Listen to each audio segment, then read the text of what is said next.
Hello my dear students, this is Dr. Pooja, your original guru of biochemistry.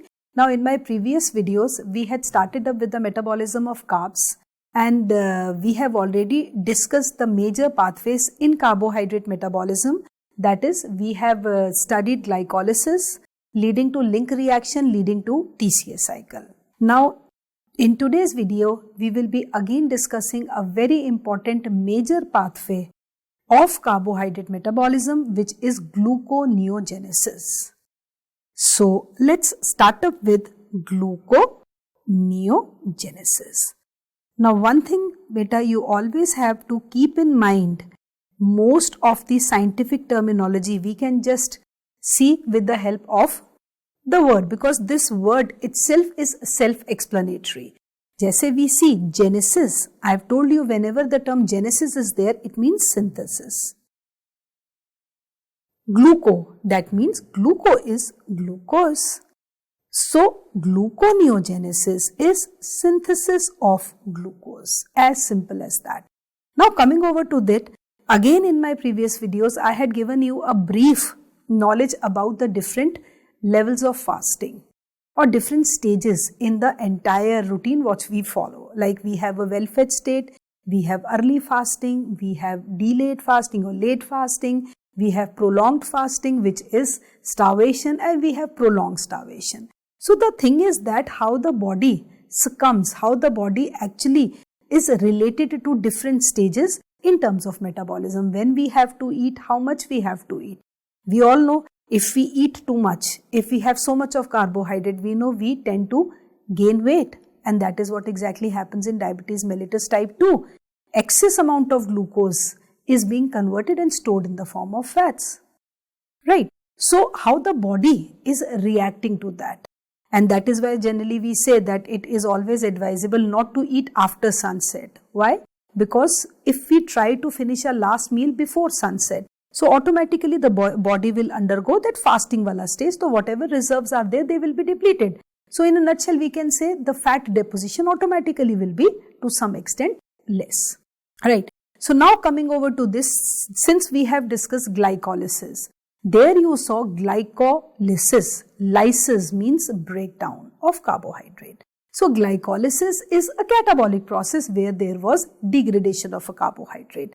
Here we can say it is synthesis of glucose. The first thing which you have to keep in mind is gluconeogenesis is simply defined as the synthesis of glucose. And I have mentioned you clearly one thing, wherever synthesis is taking place, just keep one thing in mind, it has to be an anabolic process. So first I can say gluconeogenesis is an anabolic process.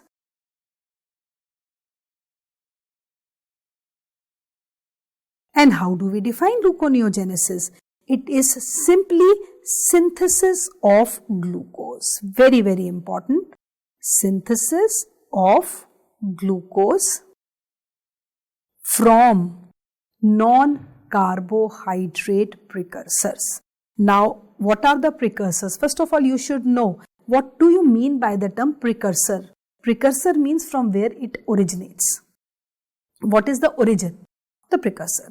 So, synthesis of glucose from non-carbohydrate precursors.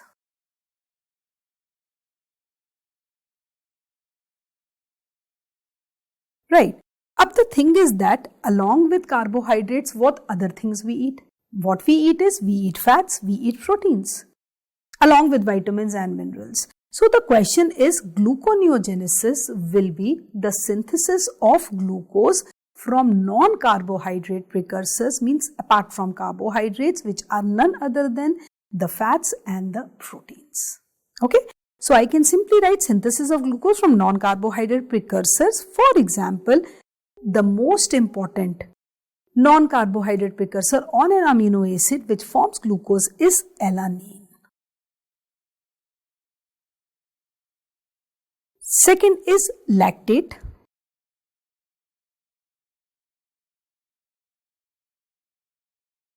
Then propionyl coenzyme A and Fourth one is glycerol. So I can say these are the four very, very important, I would say, since they are forming glucose. So they are glucogenic substrates. So I can simply say that they are glucogenic substrates. And the most important point, which I just want to figure it out, that acetyl coenzyme A is never a glucogenic substrate. Very, very important aspect which you have to understand. Acetyl coenzyme A is not a glucogenic substrate.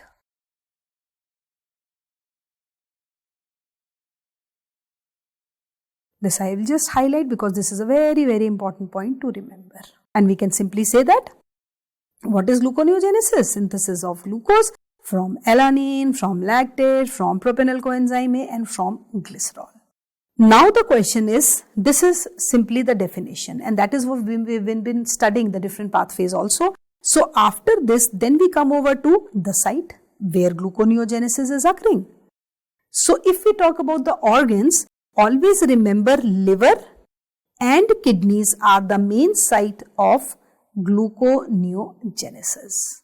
And coming over to the compartments, it occurs in two major compartments. And one more reaction is there, which is the last step, which is there in SER. So I can simply say that it starts from mitochondria, goes to the cytoplasm, and the last step takes place in the smooth endoplasmic reticulum. Very important. Okay. So we can say the first enzyme is in the mitochondria, rest of the enzymes in the cytoplasm, and the last enzyme is there in the endoplasmic reticulum. Now this is the site. Now the question is regulation and energetics. So if we talk about, we will take all these concepts one by one. First of all, if we talk about the energetics, can I say like that, since it is an anabolic process, that means it would be requiring ATP obviously. So if we talk about the energetics, which I will explain after this, always keep one thing in mind: to produce one molecule of glucose, just pay attention here, to produce one molecule of glucose, 6 ATP are required. Now you can just imagine the significance of gluconeogenesis. वैसे ही the body is undergoing fasting, but still body has to take the help of 6 ATP just to generate one molecule of ATP. That means this is highly a significant process. Okay. Now coming over to this, when it occurs. So I told you, whenever we talk about when it occurs, it occurs during fasting. Because just keep one, it's like a mool mantra. Initially, glycogenolysis, hepatic glycogenolysis will be given, right? After hepatic glycogenolysis comes the turn of gluconeogenesis. After gluconeogenesis comes the turns of fats, and then last but not the least, proteins are there to give energy to the body. So you can just imagine within 1 week, a span of 7 or 8 days, there is breakdown which is occurring, or the body will undergo catabolism, but this is an anabolic process. जैसे glycolysis में it was an exception. Glycolysis is a catabolic process because it is giving energy, but it is very important, which is taking place in the cytoplasm, and it is occurring in the fed state also. But this is occurring in fasting. And I will just mention here, since I have already mentioned, after hepatic glycogenolysis. Or if I have to mention the time period, after say 12 to 16 hours, matlab between 16 to 48 hours gluconeogenesis will be there. After hepatic glycogenolysis. Okay. Now the question is how alanine is converted, how lactic acid is converted, how propenyl coenzyme A is converted, how glycerol is finished. Yeah, you can say it is converted into this. So first of all, we are going, because once we study the mechanism, once we study the entire pathway, ki how these glucogenic substrates are forming glucose, then only we will be able to understand this process. So first of all, we will take the first aspect, conversion of alanine to glucose.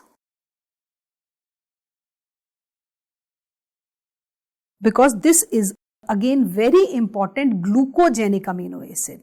Now again, when we are going to discuss proteins and amino acids, then also we are going to study this classification in detail, that what are glucogenic amino acids. Okay. वैसे भी it is clear from the word itself, glucogenic माने which are giving rise to glucose, as simple as that. So alanine is converted into glucose and the name of this cycle is Cahill's cycle. Up the question is from where this alanine is coming, isn't it? So this alanine is a very important glucogenic amino acid,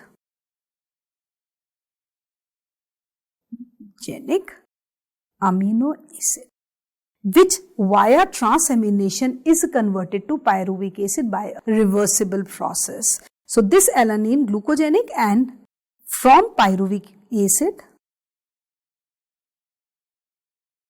pyruvate by transamination. Transamination we will be discussing in the video on amino acids. Now here, whenever alanine is converted to glucose, there are two organs which play a very important role. The skeletal muscle, okay, and the liver. Because again, just keep one thing in mind, ये जो liver है, our liver is actually the kitchen of the body. Just remember the COVID times. Whenever we used to go to the market, we used to bring all stuff, and we used to just store it in the godown. So whenever it was required, because we were not allowed to go every day, there were certain hours, restricted hours to go out to the market. So same is the case with the body. The body will just dump everything in the liver. So whenever it is required, liver is the one which is going to supply. Fats ke liye adipose tissue is required, but for other stuff, liver is required. Okay. So what happens, say this is the liver, and say this is the skeletal muscle. Now what is happening is, it's very interesting what happens here. This pyruvic acid, we know the source of pyruvic acid is what? Obviously, we have studied glucose or glycolysis.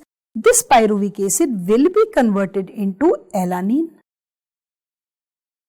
Now, this alanine via the bloodstream will enter in the liver.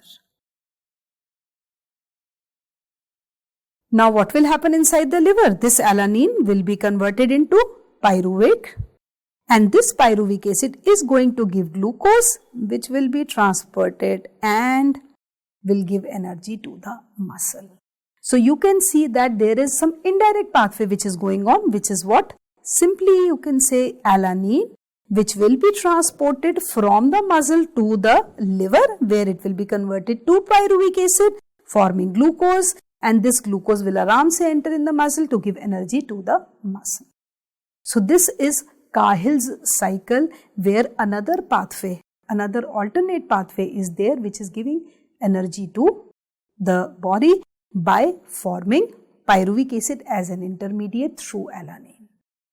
So this cycle is also known as alanine glucose cycle, or since it was discovered by Cahill, so it is also known as Cahill's cycle, right? So this is one very important glucogenic substrate. Then coming over to the second one, lactate. So this lactate is also converted into glucose. And if we talk about which is more diverse, I would say. So if we have to assess whether alanine is most glucogenic or lactate is most glucogenic, lactic acid is the most important glucogenic substrate. Alanine is the most important glucogenic amino acid, but lactate is the most important glucogenic substrate which will be converted into glucose, because normally we complain whenever we are exercising for so long, we say our muscle comes into fatigue. Our calf muscles, we have to relax for some time, and then again we start performing the exercise. So what is happening in that resting period? Actually this lactic acid is the one which is forming glucose also. Okay, and we know that the conversion of lactate to glucose is known as Cory's cycle. Very, very important again. Cory's cycle. Right? Now the question is, again, what are the two major organs which are involved in the conversion of lactate to glucose? Same, it will be the involvement of the liver and the muscle.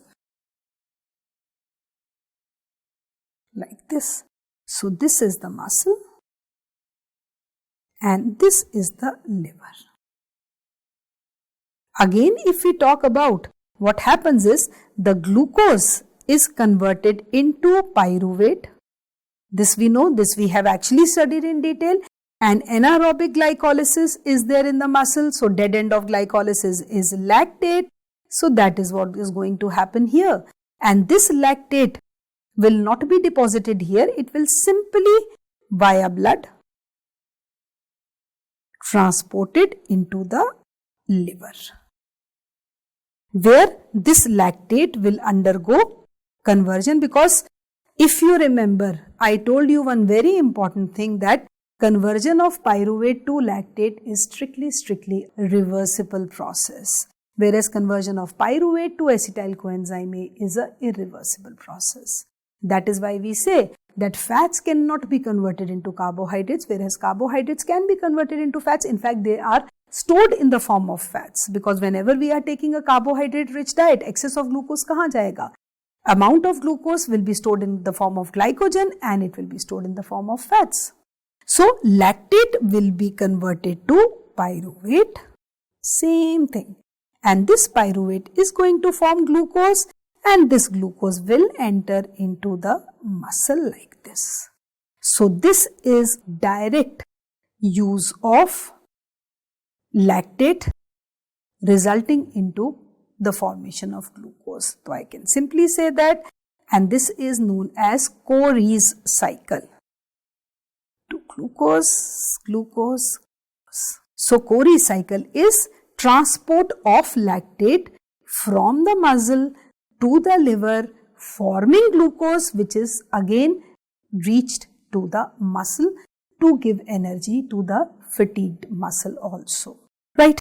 Then, so these are the two very important glucogenic substrates. Then coming over to the third one. Third one is propenyl coenzyme A. Now, have you ever thought from where this propenyl coenzyme A is coming? Now the question is, this propenyl coenzyme A, it comes from the degradation of odd chain fatty acids.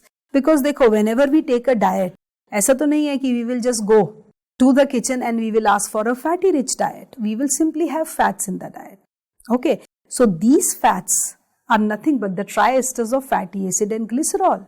So whether we are having food cooked in sunflower oil or peanut oil or groundnut oil, irrespective of the fatty acids, we are simply taking in the fats.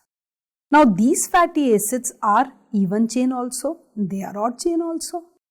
And even chain fatty acids will always form acetyl coenzyme A. I'll just write it here also because this is a very important concept which you people have to understand. So I can say that odd chain fatty acids will always form, odd chain fatty acids will always form propenyl coenzyme A.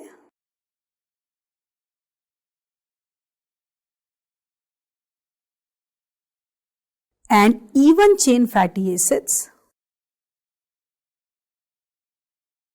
will always form acetyl coenzyme A. Okay, so acetyl coenzyme A will not undergo the formation of glucose, so this reaction is not possible. But odd chain propenyl coenzyme A, they will be converted into glucose.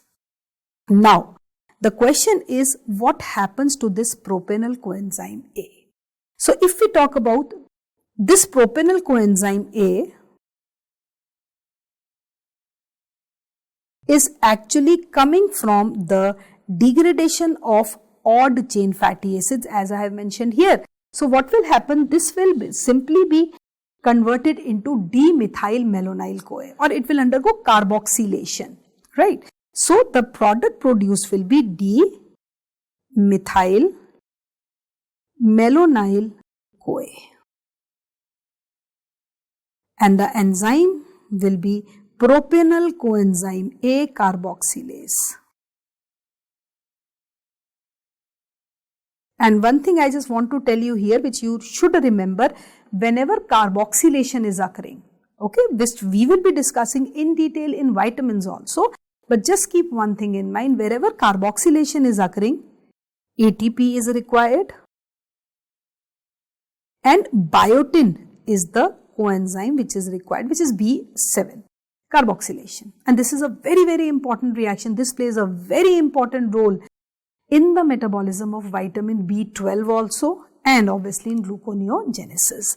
Now this dimethyl malonyl CoA will be converted into its isomer, which is L-methyl malonyl CoA. And the name of the enzyme simply is racemase. Now the most important concept lies here. This L-methyl malonyl coenzyme A, in the presence of enzyme mutase and B12, it is converted into succinyl coenzyme A.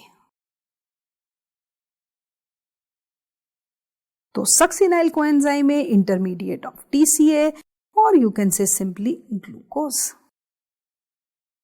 So I can say that this propenyl coenzyme A will be converted into succinyl coenzyme A, taking B12 as the most important coenzyme.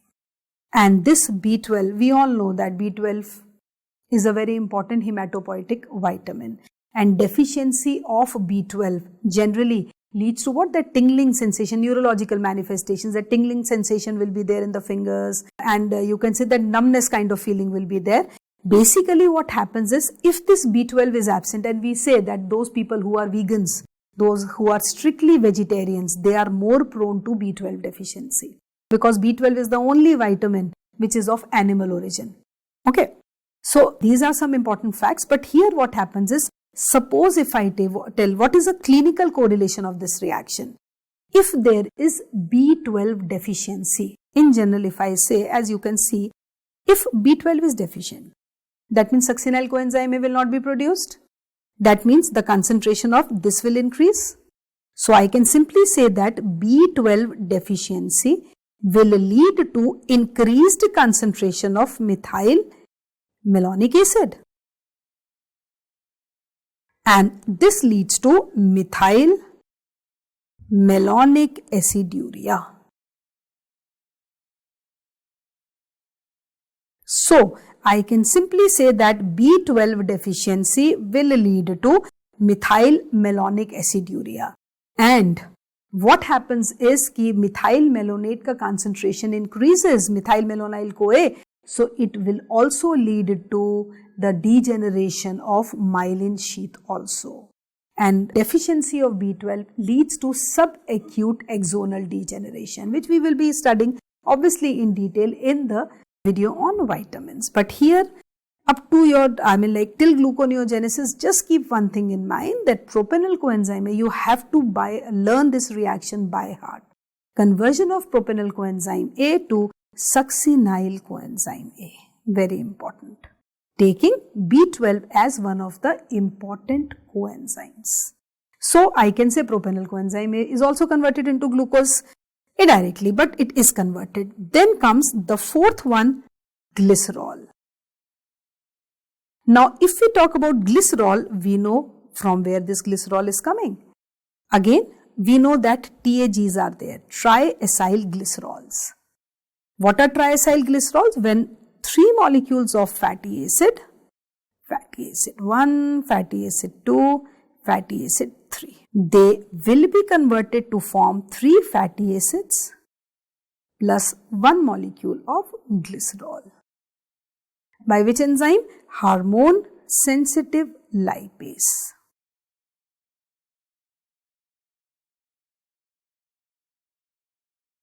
अब fatty acids का we know what is the fate? Either odd chain, just now we studied odd chain fatty acids, propanol coenzyme hai, even chain fatty acids, acetyl coenzyme hai, which is not directly related to gluconeogenesis. Okay. Now coming over to this, what is the fate of this glycerol also which is produced? Clear? Glycerol will also be converted somewhere related to glucose, not directly, but yes, indirectly glycerol will be converted into glucose. Now the question is, since glycerol is what? Glycerol-ol, that means alcohol, that means water soluble. So the first step will be, by default, a charge will be produced. So I can say that this glycerol will undergo phosphorylation, forming glycerol 3-phosphate. Simply, alpha-glycerokinase is the name of the enzyme. I told you, again, kinase, wherever it is there, ATP will be utilized. So ATP is utilized, forming ADP and glycerol 3-phosphate. Now, this glycerol 3-phosphate will undergo dehydrogenation.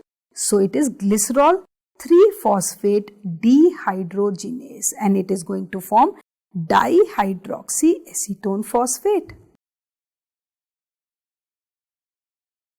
Acetone phosphate. And DHAP, again it will lead to the formation of glucose. So I can say that glycerol will form glycerol 3-phosphate, which will be converted into DHAP or dihydroxyacetone phosphate, indirectly forming glucose, because it will again undergo gluconeogenesis, forming this. So glycerol can also be converted into glucose. Now here, the most important, so this is a very simple reaction, but the most important point which you have to remember is about this alpha-glycerokinase. This alpha-glycerokinase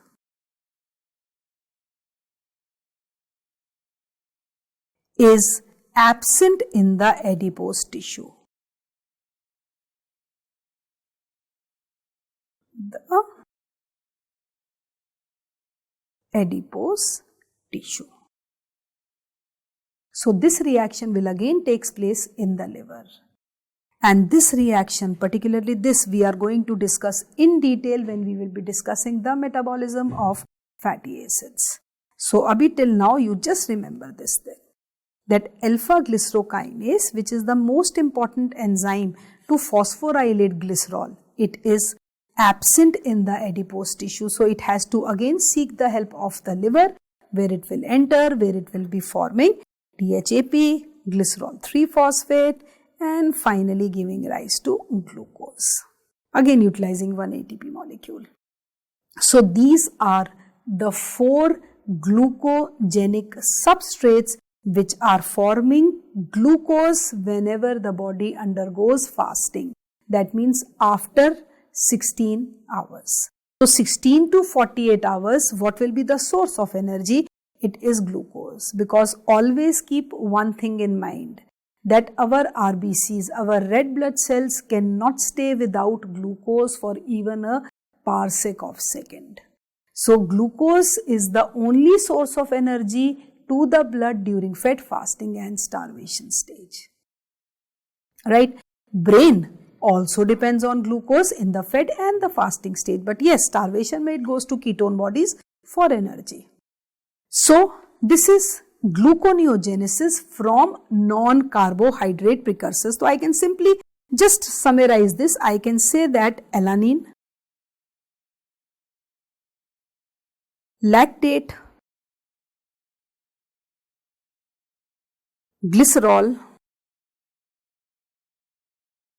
and propanol CoA.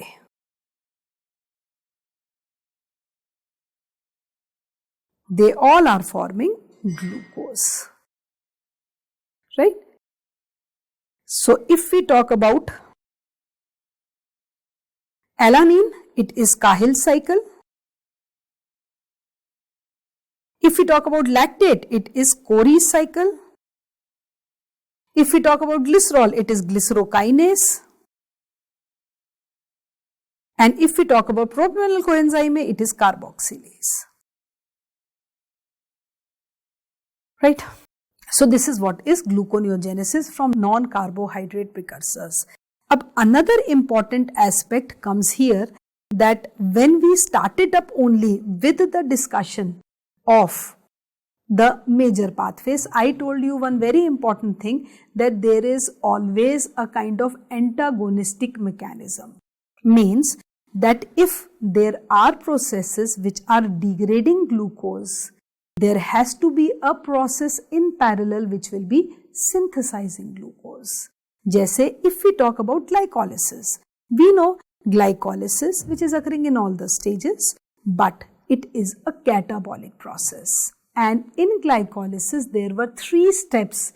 If you remember, they were irreversible and they were the regulatory steps too. So in gluconeogenesis, those steps, the 3 irreversible steps, will be now made reversible, because their glucose was being degraded into and forming energy which is stored or which is given to the body. Here the body will utilize those ATP to form glucose by making those irreversible steps reversible. So that is why we can say glycolysis is not exactly the reversal of gluconeogenesis, but yes, those 3 irreversible, just to maintain the energetics of the body, those 3 irreversible steps in glycolysis, if they are made reversible via gluconeogenesis, actually glucose can be synthesized from that also, right? So if we talk, first of all, let's take glycolysis here. And if you remember, the first step was conversion of glucose to glucose 6-phosphate. This was the first irreversible step. Then fructose 6-phosphate to fructose 1,6-bisphosphate. I'll just write the name of the enzymes also. Here it was hexokinase. Here it was PFK1. So it was the second step. And the third step was the last step, in which PEP is converted into pyruvate by pyruvate kinase. This is glycolysis, from where glucose is forming pyruvate.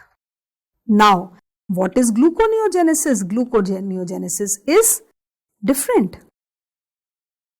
So, I can say that in gluconeogenesis, synthesis is there. So, pyruvate to PEP will become the first step. Fructose 1,6-bisphosphate will be converted into fructose 6-phosphate, and glucose 6-phosphate will be converted into glucose. So what is happening is we are doing the opposite of that, means pyruvate is being converted into glucose. The only thing is that the order will be reversed. So the one which is highlighted is gluconeogenesis, and the one which is like this, it is glycolysis. So now we are going to study that how this pyruvic acid is converted into PEP. So it's all ulta now. Pyruvic acid converted to PEP.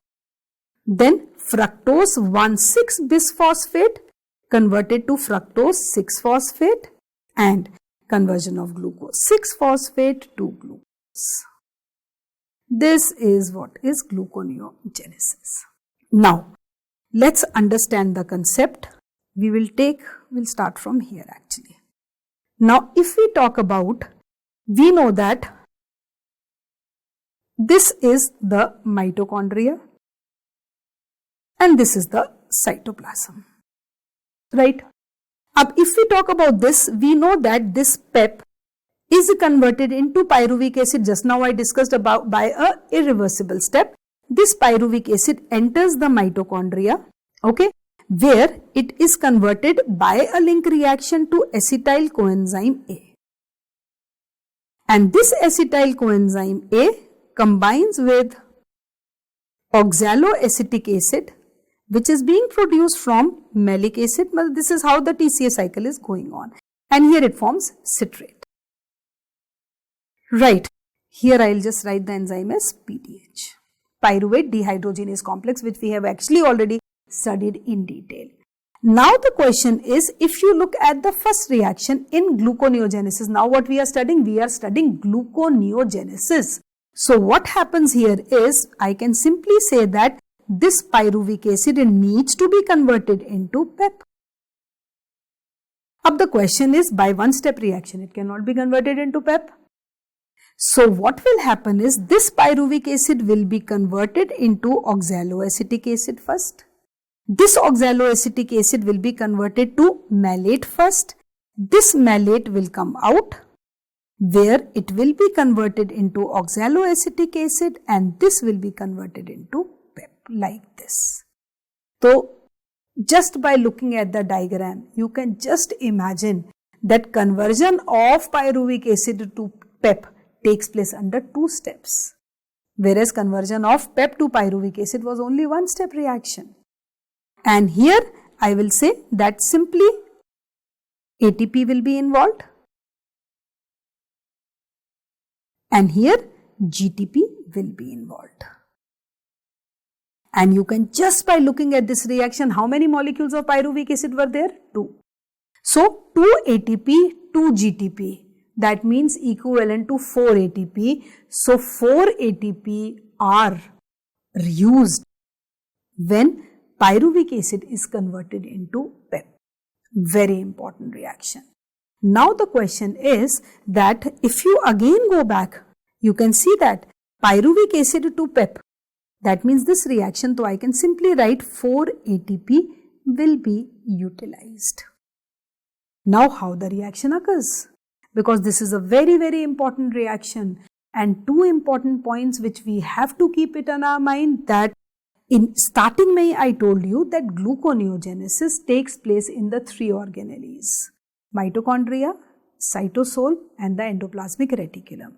So the only mitochondrial enzyme of gluconeogenesis is which converts pyruvic acid to oxaloacetic acid.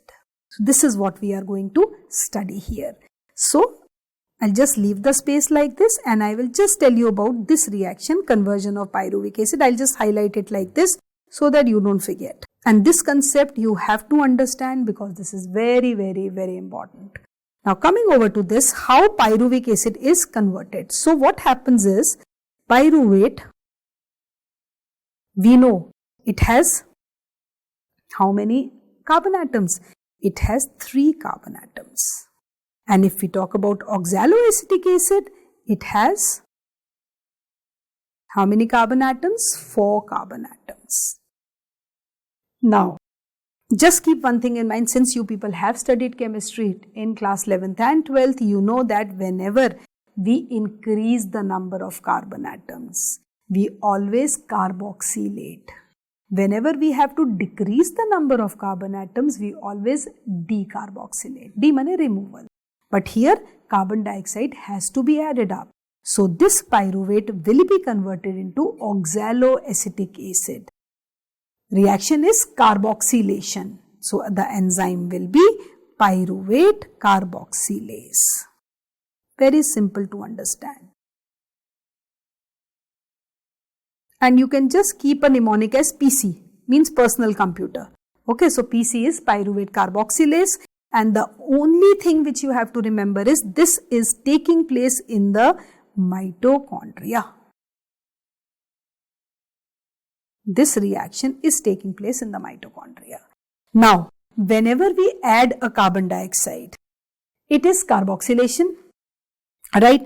And carboxylation ke liye the coenzyme required is B7. So it's like by default you always keep one thing in mind, wherever carboxylation is there, the coenzyme is biotin. And whenever biotin is carboxylating, ABC is the mnemonic. ABC mein A stands for ATP, B stands for biotin, and C stands for bicarbonate ions, because carbon dioxide from where it is coming. So it is like this. So I can simply say that bicarbonate ions, ATP and B7. So oxaloacetic acid is produced. But our main target is what? We have to convert this oxaloacetate into phosphoenolpyruvate. That means oxaloacetic acid needs to be transported from the mitochondria, as you can see here. But the tragedy, the problem is this oxaloacetic acid is impermeable to mitochondrial membrane. It is impermeable. Now, since it is impermeable, what will happen? Oxaloacetic acid will be converted to malic acid. Malic acid will be converted back to, it will enter into the cytosol where it will be converted back to oxaloacetic acid. So, here different cycle is going on. Okay. So, I can simply write it, the second step. What would be the second step? Since oxaloacetate is impermeable, this is a very important aspect in fact, is impermeable to the mitochondrial membrane,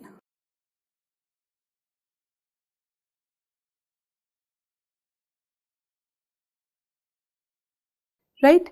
It is converted back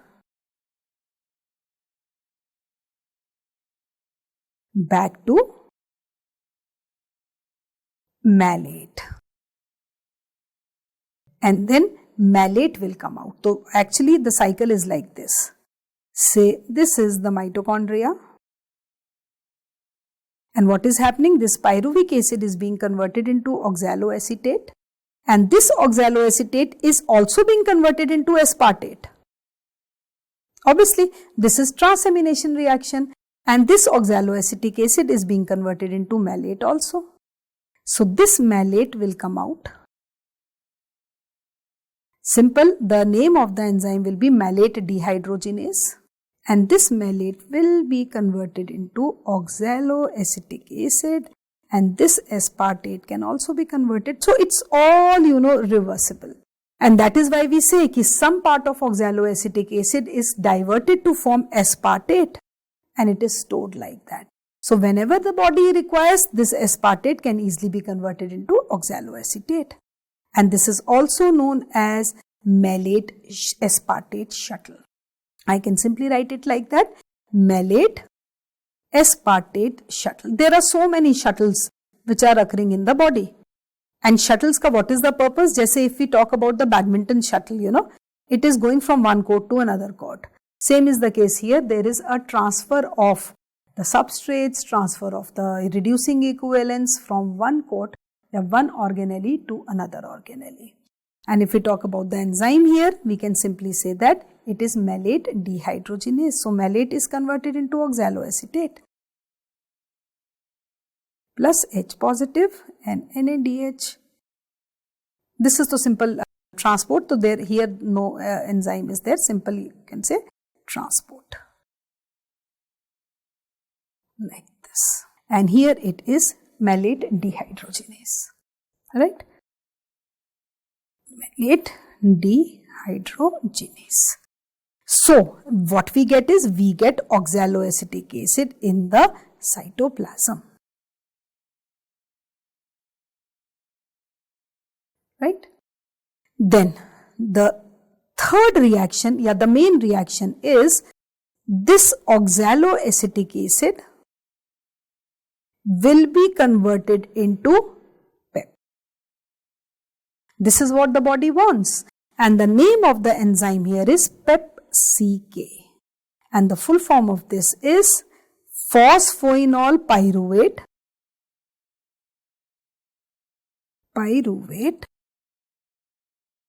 carboxykinase, and simply GTP is the one which is utilized. So 2-GTP.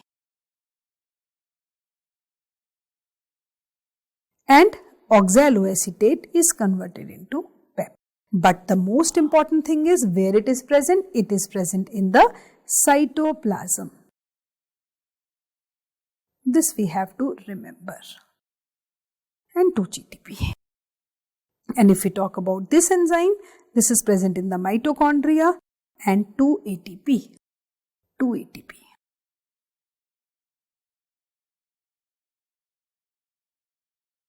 So here we are bypassing, you can say we are simply undergoing conversion of pyruvic acid to PEP via two-step reactions. And this here two questions can be asked actually, that this is the only reaction in our body in which conversion of pyruvic acid to PEP takes place in the two steps, whereas conversion of PEP to pyruvic acid takes place in one step. That is all what we have seen in glycolysis. Okay, so I can simply say that here two molecules of pyruvate are converted into two molecules of PEP by 2 ATP and 2 GTP are utilized. Now, this is what you have to remember. Then coming over to this, then we will go back to the cycle. Now the body has got PEP from pyruvic acid. Okay, now it will undergo glycolysis till the formation of fructose 1,6 bisphosphate till PFK. So I can simply write it like this, or I can write actually glycolysis here. I can say that PEP was being produced from all our reversible reactions. PEP to PGA, 2 PGA, 3 PGA, 3 PGA, 1,3 bisphosphoglyceric acid. And here one more thing we can say, that when 1,3 bisphosphoglyceric acid was converted into 3 PGA, ATP was produced. But here it will be opposite. Here 2 ATP will be again utilized. So overall if you see 2 plus 2 plus 2, to total there are 6 ATP, right? Then 1,3 bisphosphoglyceric acid was converted into 3 PGA and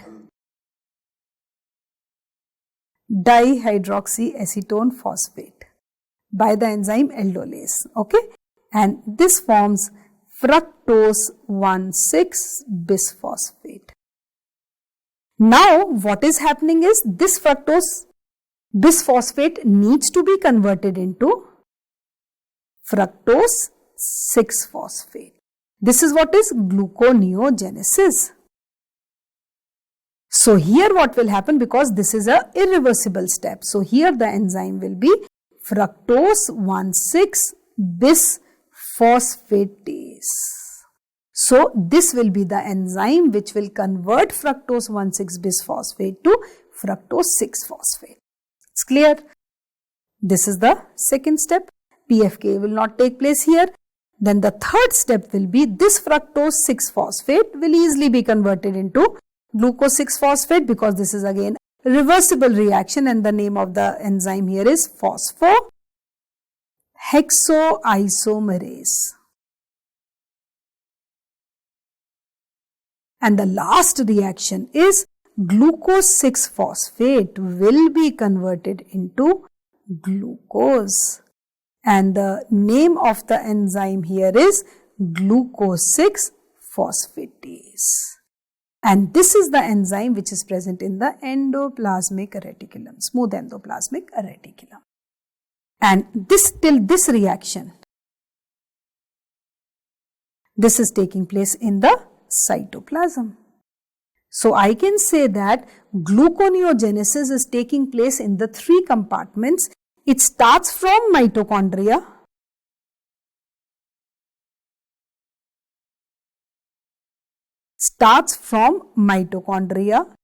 goes to the cytoplasm and finishes in the smooth endoplasmic reticulum. Mitochondria, only one enzyme is present, which is pyruvate carboxylase. Smooth endoplasmic reticulum, glucose 6 phosphatase. So this is gluconeogenesis, in which 3 steps of glycolysis are made reversible. Mitochondria, cytoplasm and smooth endoplasmic reticulum. So if I have to summarize the entire gluconeogenesis, I can say that this is the first step, and the second step in which ATP is utilized, it is 3-phosphoglyceric acid 2,1,3-bisphosphoglyceric acid, where ATP will be converted into ADP. So here also 2 ATP utilized. So I can say that 2 plus 2 plus 2, that means 6. So one molecule of glucose requires 6 ATP, means 4 ATP and 2 GTP via gluconeogenesis. And that is why gluconeogenesis is an anabolic process. Right? So it is like one molecule of glucose requires 6 ATP via gluconeogenesis, or you can say to synthesize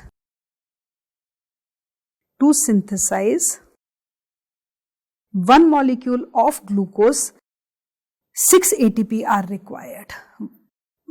Just to change the language, either of the ways. Clear? So this is a very, very important aspect of gluconeogenesis. Correct? So I'll just highlight it via gluconeogenesis. Since it is an anabolic process, the next point is regulation.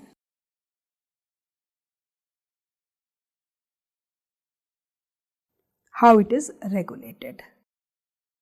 Now, the first point which you have to remember under regulation is again role of pyruvate carboxylase. So here I would just write two enzymes basically are here. One is pyruvate kinase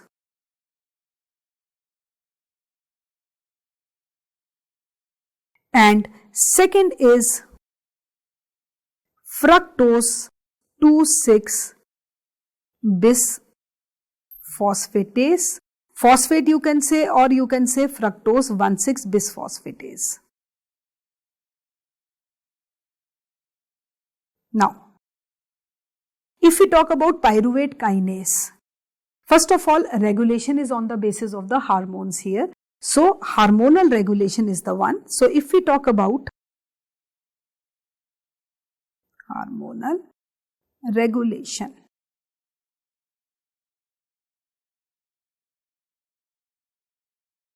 now always remember, whenever we talk about the metabolism of carbohydrates, insulin and glucagon are the two major hormones involved.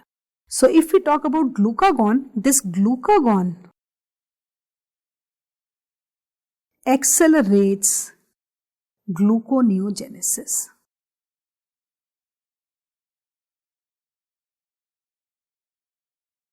Very, very important.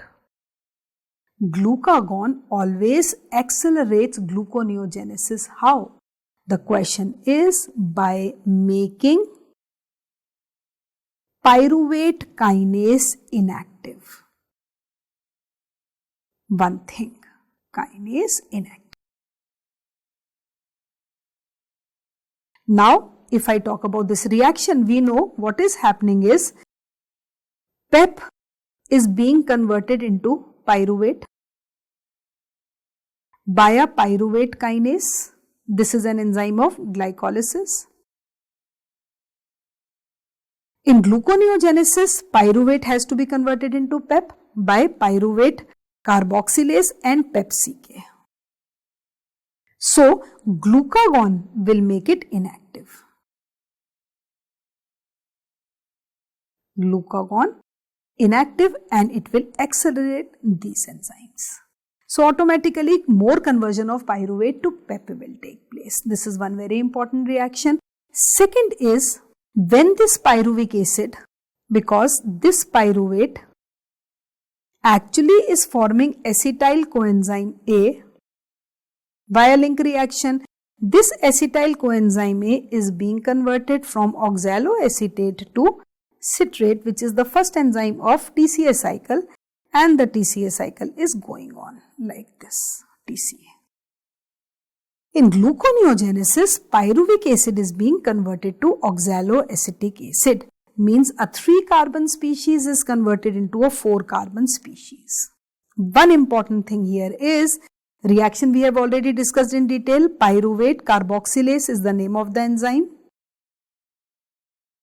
Requiring biotin, requiring ATP, requiring bicarbonate ions. On the other hand, the first interesting part ATP I'll write like this. The most important point is this acetyl coenzyme A acts as a positive allosteric modulator. This is positive allosteric modulator.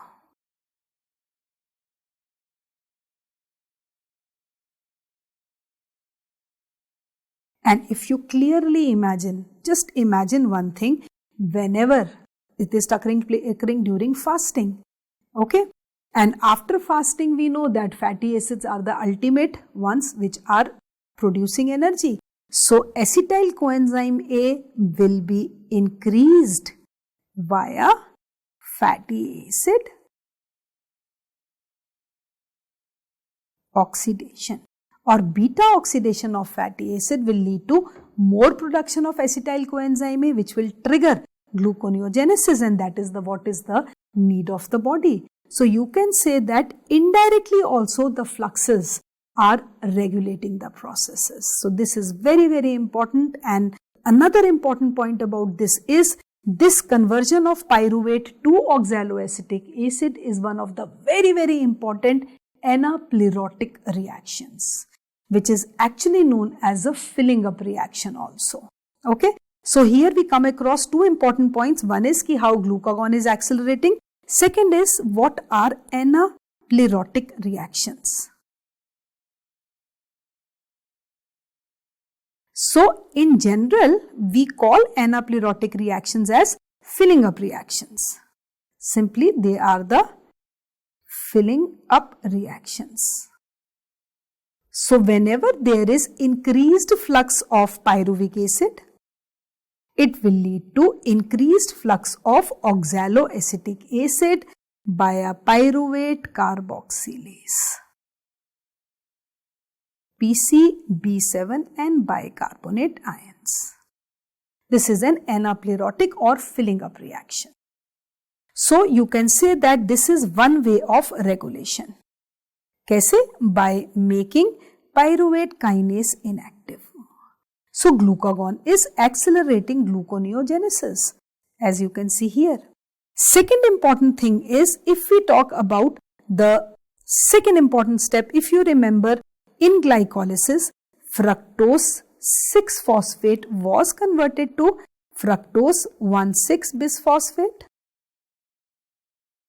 in the presence of PFK enzyme. And I told you one very important thing when we listed that fructose 6-phosphate can be converted into fructose 2,6-bisphosphate by a PFK1, and 2,6-bisphosphate can be converted into fructose 6-phosphate by 2,6-bisphosphatase. This was occurring in glycolysis, and PFK2 here and PFK1 here. So this PFK2 was accelerating PFK1 so that fructose 1,6-bisphosphate or glycolysis continues. But gluconeogenesis may reverse happens. In gluconeogenesis, this has to be stopped and this has to be accelerated. Fructose 1,6-bisphosphatase. So this is accelerating fructose 6-phosphate. So this will be inhibited. So I can say that during gluconeogenesis, fructose 1,6-bisphosphatase will increase the concentration of fructose 6-phosphate so that more and more of glucose 6-phosphate or glucose will be produced. So it is going to inhibit PFK2 or it is going to inhibit the other enzyme, right? So this is the regulation of gluconeogenesis. So I can simply say that glycolysis is not the exact reversal of gluconeogenesis and vice versa. But yes, the 3 steps Irreversible steps in glycolysis will be made reversible in gluconeogenesis. But the definition of gluconeogenesis will remain the same, that it is simply the conversion of non-carbohydrate precursors into glucose. So if I have to summarize this, I can simply say the important points about gluconeogenesis. And iske liye the first mnemonic which you have to remember is, it is hug. All of us can remember this mnemonic hug, where H stands for heme synthesis. I will be repeating this mnemonic wherever it is required. Heme synthesis, U stands for urea cycle, and G stands for gluconeogenesis. So these three processes will take place in all the basically 2 organelles. These are the only 3 processes in our body which takes place in 2 organelles: mitochondria and the cytoplasm. But if we talk about gluconeogenesis ka last step is there. So you can say from the mitochondria to the cytoplasm to the smooth endoplasmic reticulum. This is one step, one point which you have to remember. Second important point you have to remember is that 4 ATP plus 2 GTP are utilized to form one molecule of glucose. And third important point is pyruvate carboxylase